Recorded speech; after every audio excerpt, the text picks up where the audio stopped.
Muito bom, muito bom estarmos juntos, partilharmos daquilo que Deus tem para nós, daquilo que o Espírito Santo tem ministrado em nossos corações, daquilo que Deus quer falar com você, aqui no templo, lá com os adolescentes, também em casa, no trabalho, aqueles que vão assistir o próximo, em algum momento, esse tempo de culto, que realmente seja para a glória, louvor, honra do nosso Senhor Jesus Cristo. Nós estamos nesse mês iniciando uma nova série de mensagens, baseada na carta de Pedro à igreja, 1 Pedro, e vamos ver ali o tema será resistência. E hoje, especificamente, o tema nosso é resistência na provação. E esse tema, ele ajuda a gente a pensar, ajuda a gente a entender o agir de Deus. Nós estamos vivendo esse período que a gente a princípio achou que era 15 dias, 3 meses, 6 meses, e já estamos caminhando para quase um ano. Como que tem sido a nossa vida? A vida de muita gente foi impactada, seja com a questão da morte, ou da enfermidade, ou do medo da morte, as questões financeiras que passam e transitam por nossa vida. Nós vivemos tempos difíceis, e o nosso desafio para esse tempo agora, para olhar para 1 Pedro e perceber o agir de Deus, o mover de Deus, dando para nós resistência. Não desista. Amém, irmãos? Então o desafio para você é ler 1 Pedro. Aproveite, leia com tranquilidade na sua casa, medite, pare num texto, faça talvez como eu faço e tantos outros irmãos fazem, grife a Bíblia, anota do ladinho ali e vamos firme nesse tempo. Que seja para você um tempo muito, muito especial. Bom, primeira carta de Pedro, capítulo 1, versos 6 e 7. Você pode abrir a sua Bíblia, aí o seu texto online. 1 Pedro, capítulo 1, versos 6 e 7.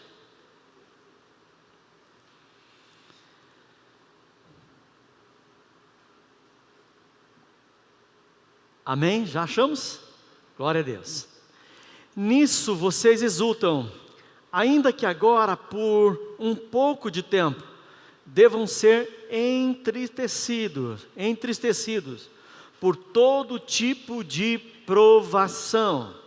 Assim acontece para que fique comprovado que a fé de vocês tem muito mais valia do que ouro que perece, mesmo que refinado pelo fogo. É genuína e resultará em louvor, glória e honra quando Jesus Cristo for revelado.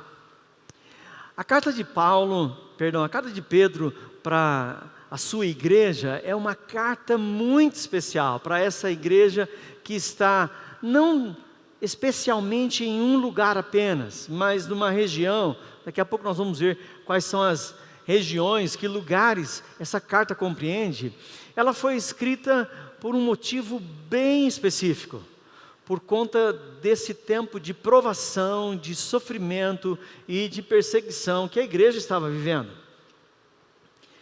Por que os cristãos passam por provações e sofrimento? Talvez você possa perguntar isso, talvez você já se perguntou isso, talvez você já ouviu alguém perguntar, por que o abençoado do crente sofre? Né? Por que isso acontece? Pedro compara as provas, o apóstolo Pedro, que os cristãos estão suportando naquele momento, pensando de maneira imediata para os seus endereçados nesse primeiro século, com o calor intenso, com a luta que ele estava vivendo, com o calor intenso provocado pelo refinar do ouro. As provas terríveis e diversas que demonstram a autenticidade da fé que temos. Vou lhe dar a resposta já de imediato, para você ficar tranquilo no seu coração, por que que os crentes sofrem. O propósito é tornar a nossa fé melhor e a sua vida melhor. A sua fé e a sua vida, a minha fé e a minha vida. Você e eu já oramos, já fizemos algumas orações e elas podem estar nesses 3 tipos de oração. Deus, tira da minha vida o que não lhe agrada, purifica. Alguém já fez essa oração, amém? Já fez? Glória a Deus. Segunda oração, eu quero ser usado, trata meu caráter, melhora a minha vida. Já fez essa oração? Amém, eu também já fiz bastante, né? Aí tem hora que a gente precisa fazer mais ainda, né? Trazer para Deus o nosso arrependimento, colocar o nosso coração e pedir. Outra oração que com certeza todo mundo aqui já fez. Quero profundidade no meu relacionamento com o Senhor, não quero mais superficialidade. Tudo bem? Já fizemos essa oração? Amém, muito bem. O ourives, que é a ilustração que o Pedro está usando aqui, no verso 6 e 7, para dar essa ideia do que é essa provação. O ourives deixa o ouro no fogo até que as impurezas saiam. Como é que isso acontece? O ouro está sendo depurado e as impurezas ficam na parte de cima, e o ouro, como metal mais pesado, vai para baixo. Depois de dar uma derramadinha assim, sai tranquilo, com um pouco de água, essa impureza. Bom, mas ele não retira, o ourives não retira o ouro do fogo. Ele deixa lá por mais um pouco de tempo. Para quê? Ele deixa lá até ver o seu rosto refletido no ouro, até que ele comece a mostrar com nitidez o rosto de quem está trabalhando com aquele ouro. Aí agora ele tira e põe na água, e a coisa vai dando sequência naquilo que Deus está fazendo, naquilo que o ourives está fazendo com o ouro. Algumas vezes, se você fosse pensar nas situações que nós temos de produtos e de empresas, toda empresa oferece um produto, e aí a ideia é que esse produto seja o melhor possível, o mais bem acabado, o que sirva ao seu cliente de maneira pronta e acabada.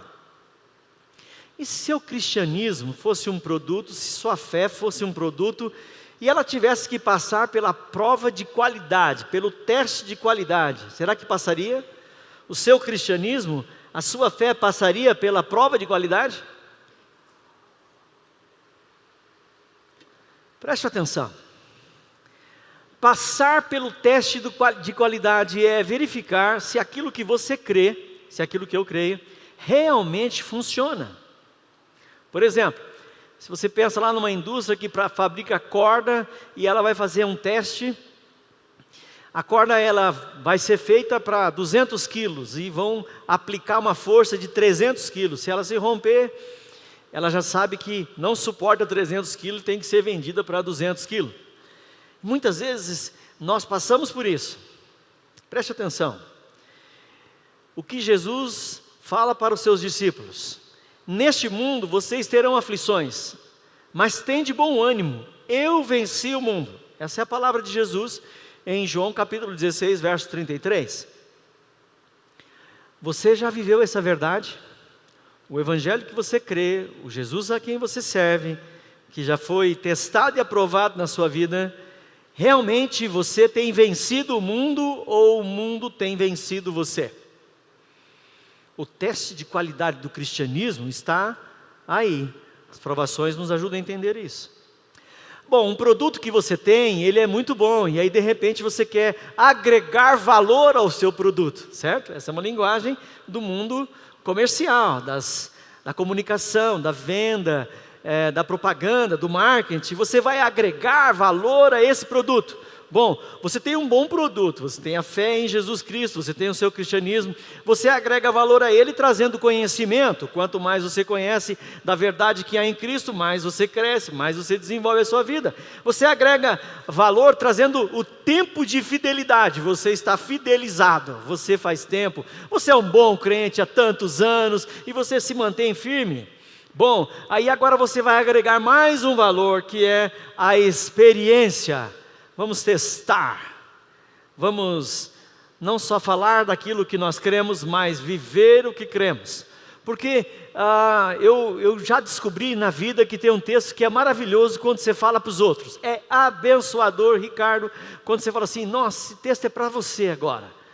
Mas sabemos que todas as coisas cooperam para o bem daqueles que amam a Deus e são chamados segundo o seu propósito. Romanos 8:28, é maravilhoso quando você diz isso para o outro. Mas quando alguém diz para você, significa que você está numa prova daquelas assim, e aí o irmão diz assim: irmão, aquieta seu coração, porque sabemos que todas as coisas cooperam para o bem daqueles que amam ao Senhor. E aí a gente diz assim: não, eu não quero. E aí o teste é com a gente, é experiência.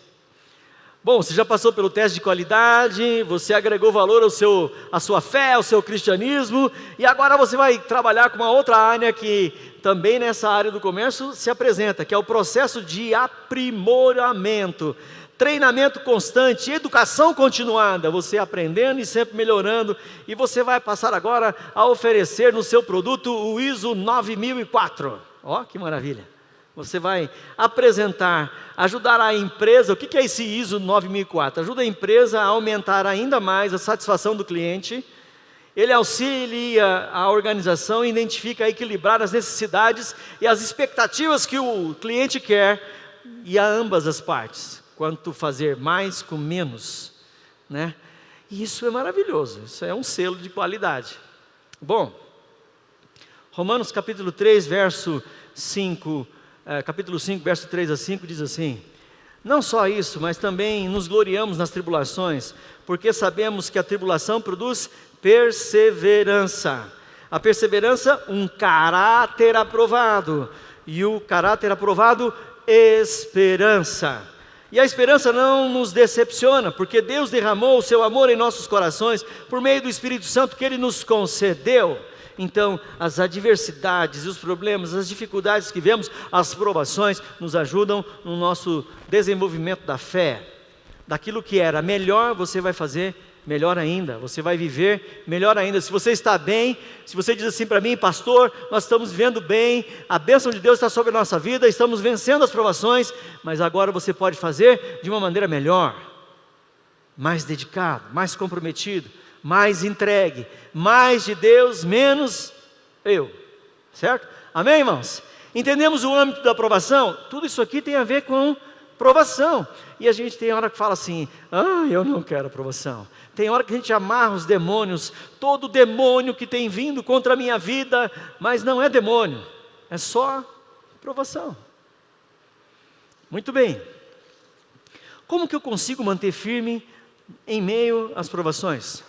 Como que a carta de Pedro foi endereçada, escrita, e está trazendo para a nossa vida esse conceito tão especial de resistir, de não entregar, não esmurecer, não fraquejar, não falar assim: tá mais ou menos. Não! Buscando o Senhor.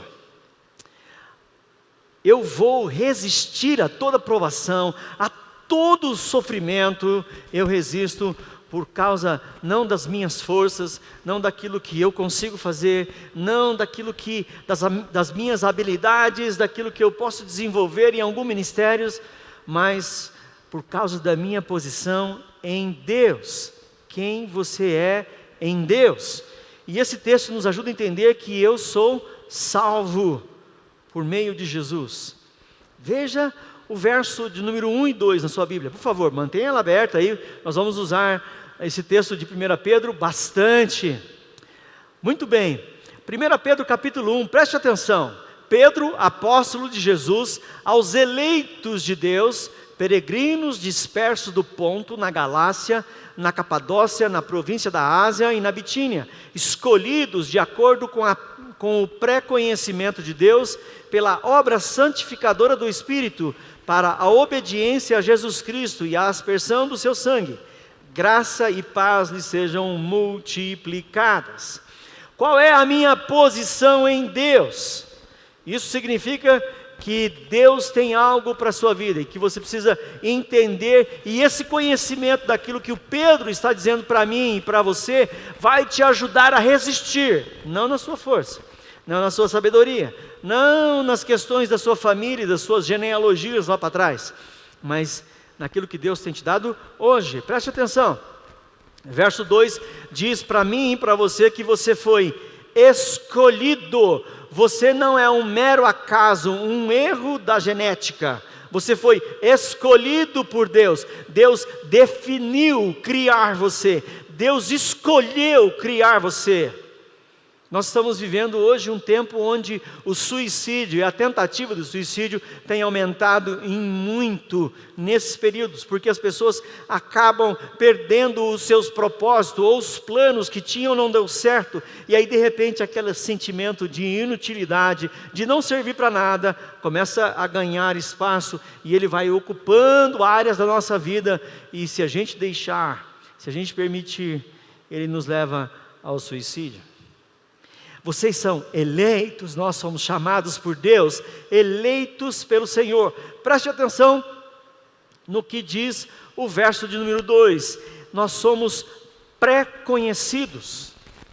Salmo 139 fala que Deus conhece a gente lá no ventre, uma pequena coisinha nascendo, um pequeno embrião, de maneira muito simples, e de repente Deus já conhece quem é você. Deus é maravilhoso. Você é eleito do Pai, escolhido, chamado por Ele.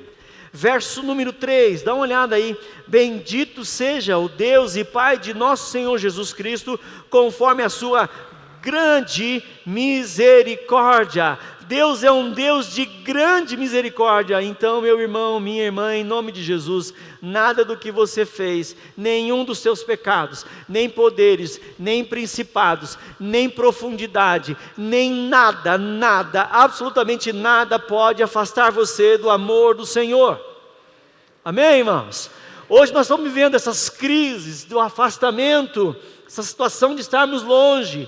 E como é bom ver você aqui em nome de Jesus, amém? É muito bom ter vocês aqui.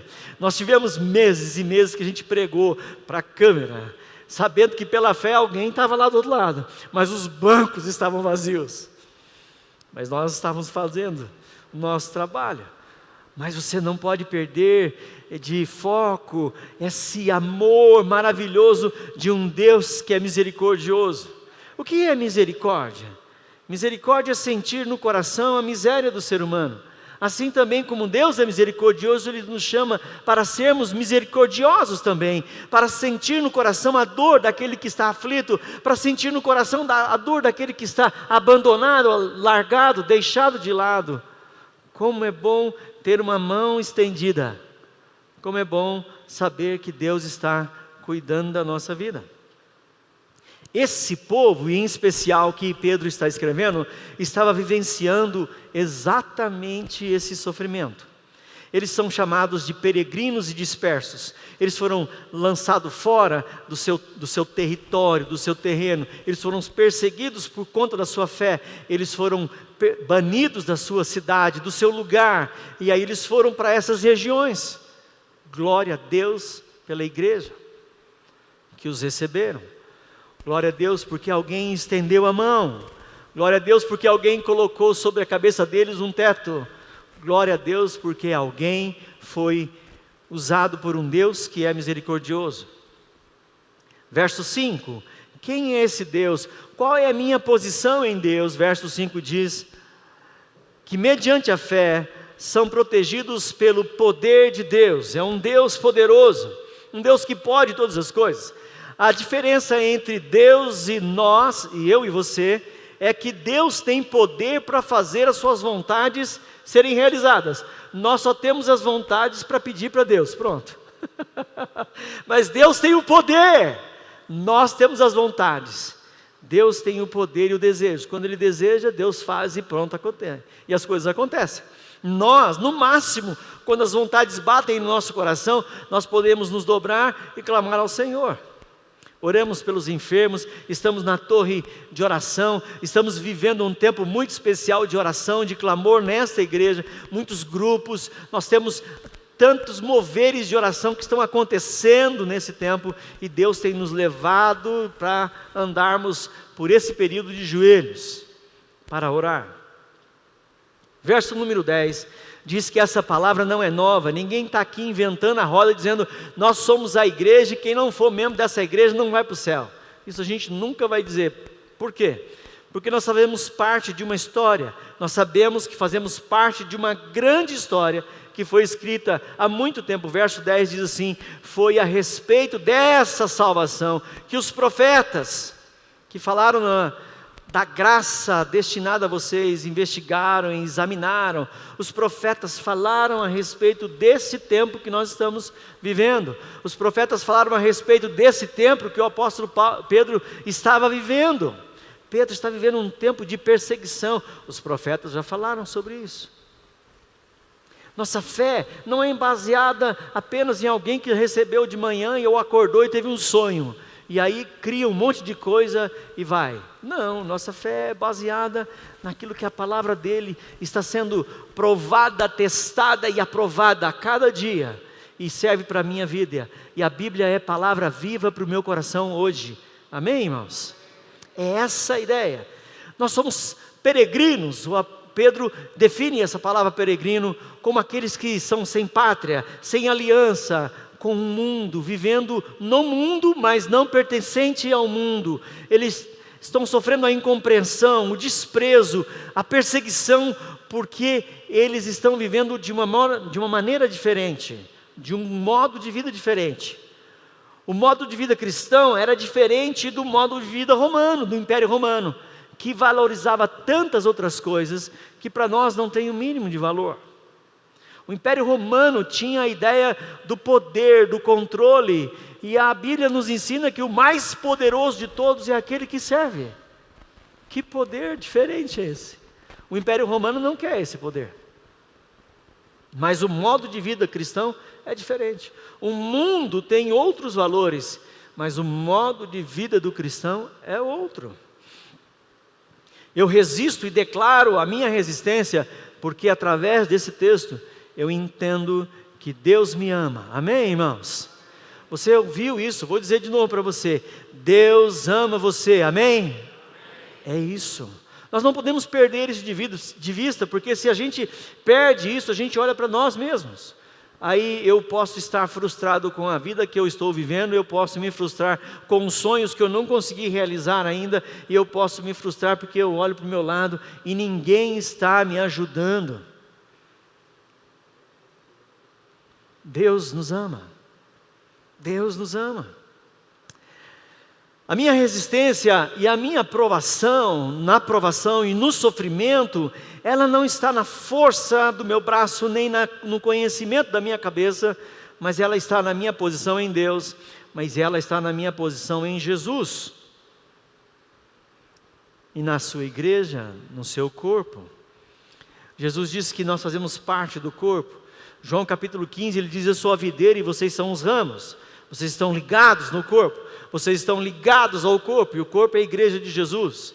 A igreja histórica, visível, a igreja que nós estamos aqui hoje, que você tomou uma decisão por estar ligado, por conta da sua vontade, do seu desejo de se relacionar com o Pai, você disse, eu quero fazer parte desse grupo de pessoas que são imperfeitos, que são falhos, mas que buscam o mesmo Deus, que eu amo e que me ama. Eu quero fazer parte dessa igreja. A igreja eterna e invisível, que é a igreja de todos os homens e mulheres em todos os lugares e tempos que se dobram ao senhorio de Jesus e que buscam viver de acordo com a sua vontade. Essa certeza me dá coisas para mim e para você que o homem nenhum pode tirar, que ninguém pode arrancar. Como o apóstolo Pedro diz que o ouro perde o seu valor, ele perde, alguém pode roubá-lo, a traça pode comer, mas isso que Jesus nos dá, ninguém, absolutamente ninguém, pode tirar de você. Preste atenção, a esperança viva. No verso 3, vamos lá de novo para o versículo 3. Bendito seja o Deus e Pai, nosso Senhor Jesus Cristo, conforme a sua grande misericórdia. Ele nos regenerou para uma viva esperança. Que viva esperança é essa? Aí ele continua dizendo, por meio da ressurreição de Jesus Cristo. A ressurreição do Senhor abre os nossos olhos, porque a morte agora já não limita mais a nossa vida. Nós sofremos com a morte? Sim. Nós sofremos porque nós amamos as pessoas, mas quando elas partem, nosso coração se enche de tristeza.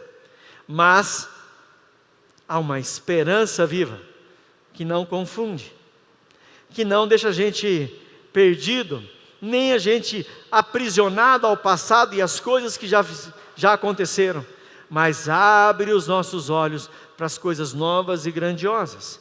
Eu tenho uma viva esperança, eu tenho uma certeza da ressurreição. Verso 4, olha para esse texto. Para uma herança que jamais poderá perecer, macular-se ou perder o seu valor.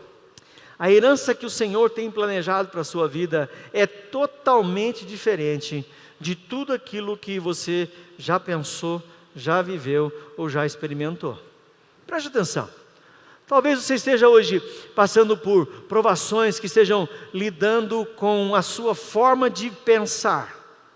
Por exemplo, nós estivemos conversando essa semana com algumas pessoas, e uma delas me disse assim: pastor, eu estou sendo testado lá na faculdade, eu entrei para fazer mestrado numa área específica, e alguém disse para mim assim: fique bem quietinha, não abra sua boca, não fale que você é crente, senão já vão vir de frente para você, certo?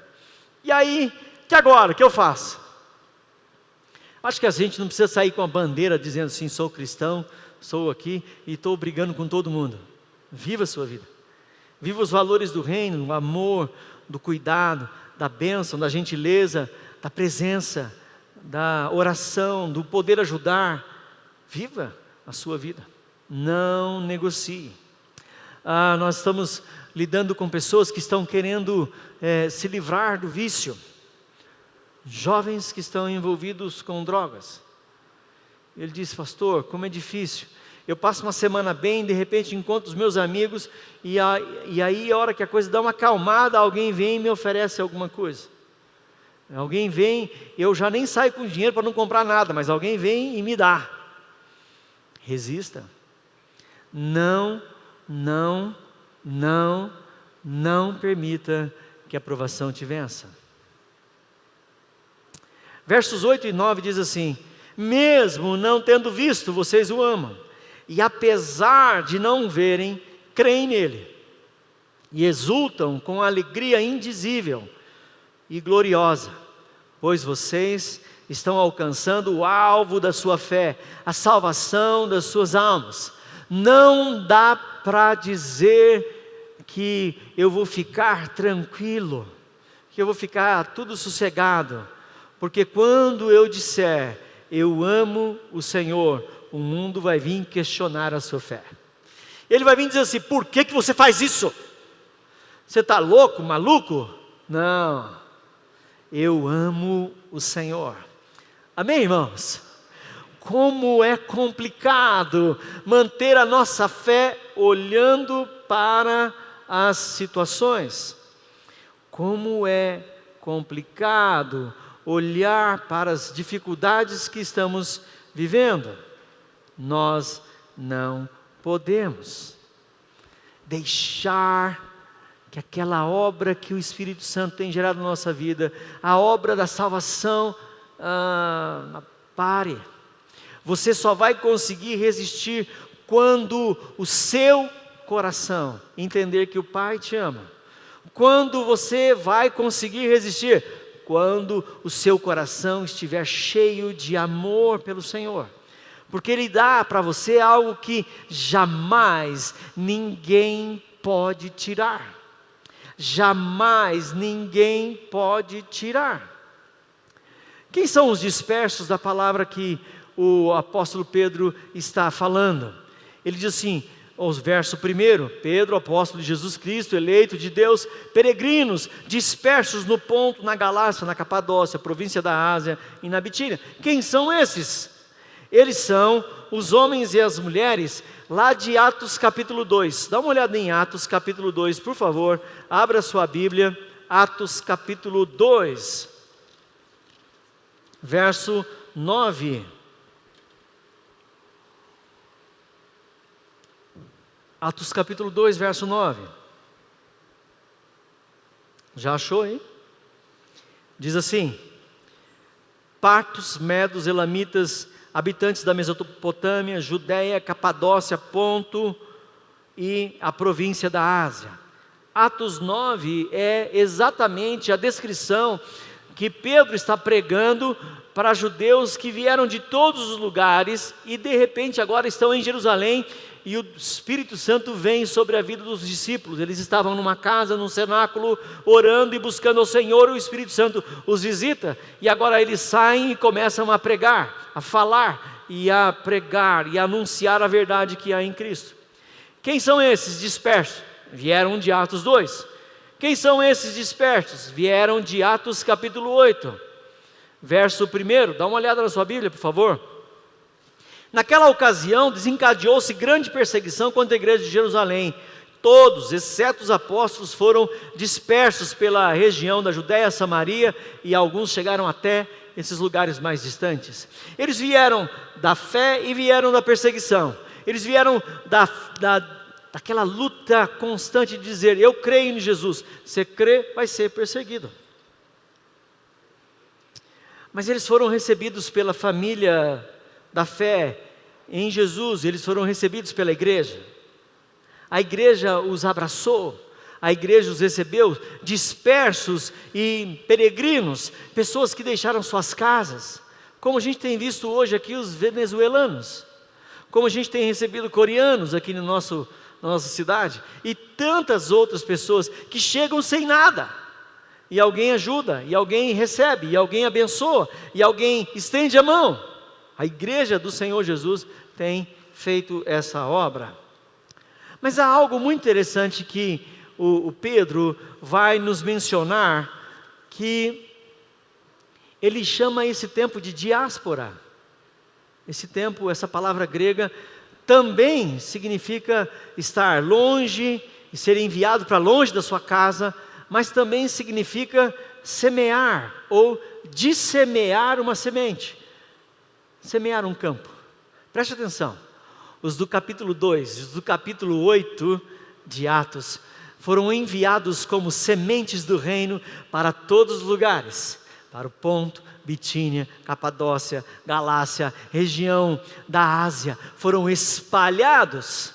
Talvez alguns que estão aqui não estavam há 1 ano, 2 anos, há 3 anos, chegaram-se a este lugar. Deus os enviou como semente, e daqui vocês são enviados como semente para todos os lugares e em todos os momentos.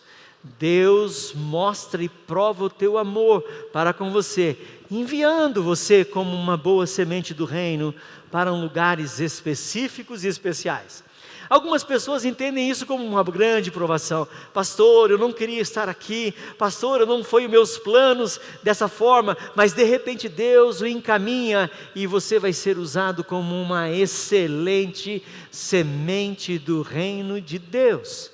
Eu estou olhando e falando com boas e abençoadas sementes. Amém? Vou dizer de novo, hein? Você perdeu uma boa oportunidade de dizer assim: amém, Jesus, sobre a minha vida. Certo? Eu estou falando, olhando e abençoando e orando por boas e abençoadas sementes, amém? Amém. O Senhor te leve, o Senhor realmente semeie por onde você passar a boa semente do reino, que é a sua vida. Eu resisto porque eu declaro a minha resistência, não na minha força, na minha sabedoria, mas porque eu amo Jesus. E eu vou fazer isso não por obrigação, e eu vou fazer isso não porque eu sou obrigado a fazer as coisas, mas simplesmente eu vou fazer isso por amor a Jesus.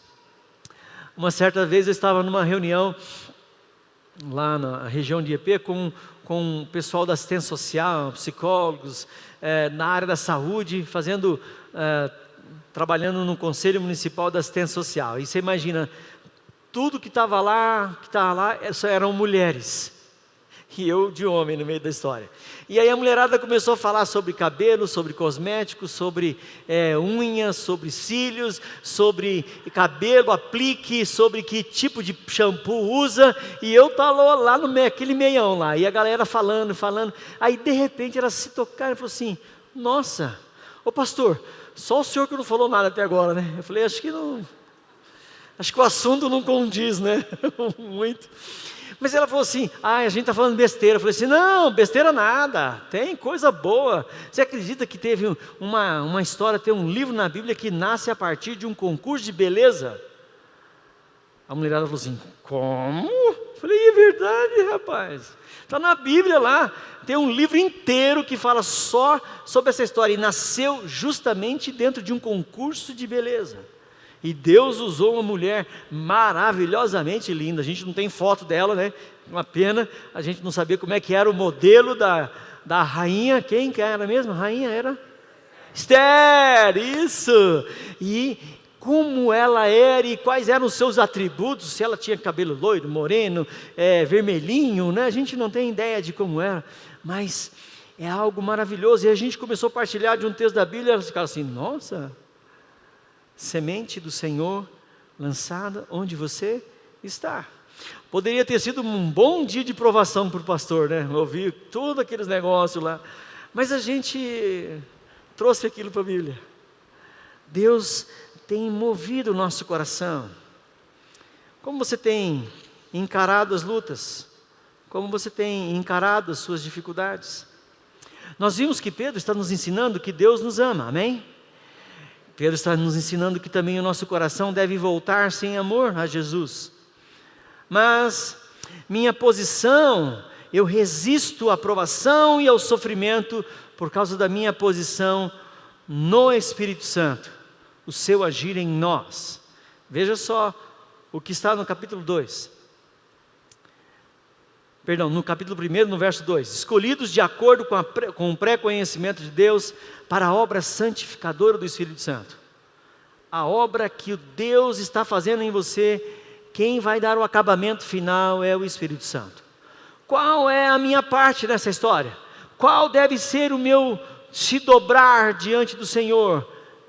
Eu preciso permitir, eu preciso entender, eu preciso deixar que o Espírito Santo mova o meu coração.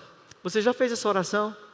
Espírito Santo, move a minha vida, trata o meu coração. Algumas vezes passamos pelas provações, para que o Espírito Santo nos aperfeiçoe. Quero partilhar para vocês uma história minha, pessoal, que essa igreja aqui fez parte, e me ajudou e me abençoou, e foi um tempo muito maravilhoso, que foi o tempo em que, há 10 anos atrás, o meu filho Joaquim nasceu. Joaquim, no nascimento dele, ele precisou de 10 dias de UTI, neonatal.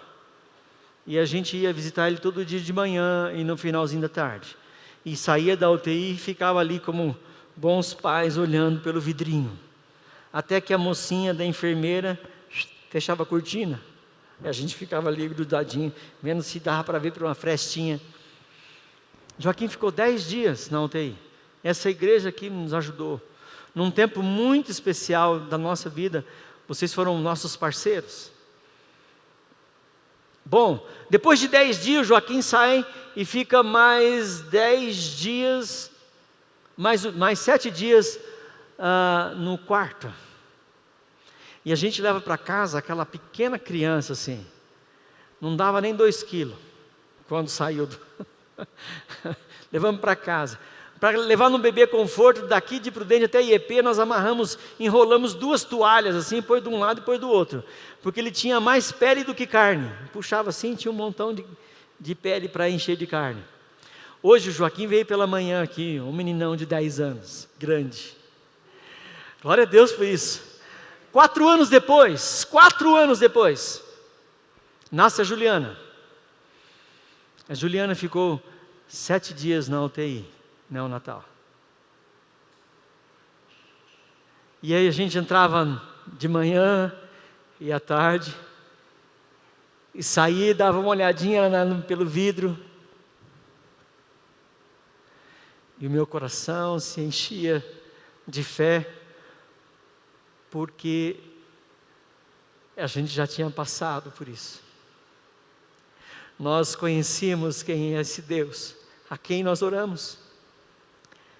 A Juliana ficou 7 dias na UTI, mais 7 dias no quarto. E cada vez que a gente fala disso, a gente lembra de cada momento, de cada detalhe. 7 dias, 14 dias de hospital, coração apertado. Mas a provação, a luta, a angústia nos leva a dizer assim: eu sei em quem tenho crido. Ele é poderoso. Eu tenho conhecimento e experiência desse Deus. O Espírito Santo quer mover a nossa vida. E algumas vezes ele encontra resistência nossa. Infelizmente, eu e você podemos fazer uma coisa horrorosa na nossa vida. Eu e você podemos resistir ao Espírito. Em nome de Jesus, não faça isso. Pastor, como eu posso resistir ao Espírito? Quando eu faço assim, ó. O Espírito Santo está falando comigo sobre perdoar, e eu travo, não abro. E Deus está falando comigo sobre arrependimento, e eu travo, e eu não me abro. O Espírito Santo está falando comigo sobre quebrantamento, sobre os meus pecados, que eu preciso abandonar, e eu me fecho. Eu resisto à obra do Espírito. Deus quer ministrar o nosso coração. Você pode abrir o seu coração e dizer: Deus, eu quero ouvir a sua voz. Deus, eu quero ouvir o que o Senhor tem para a nossa vida. Lá na escola, lá no trabalho, resistência, aquela tentação do dinheiro fácil, de algo que é ilegal, de um trabalho que vai render dinheiro, mas não vai render ética, que vai abrir portas, mas não as corretas, não pelo Senhor, que vai facilitar a minha carne, mas vai destruir o meu relacionamento com Deus, vai saciar os meus prazeres, os meus olhos, mas vai quebrar o meu relacionamento com o Pai.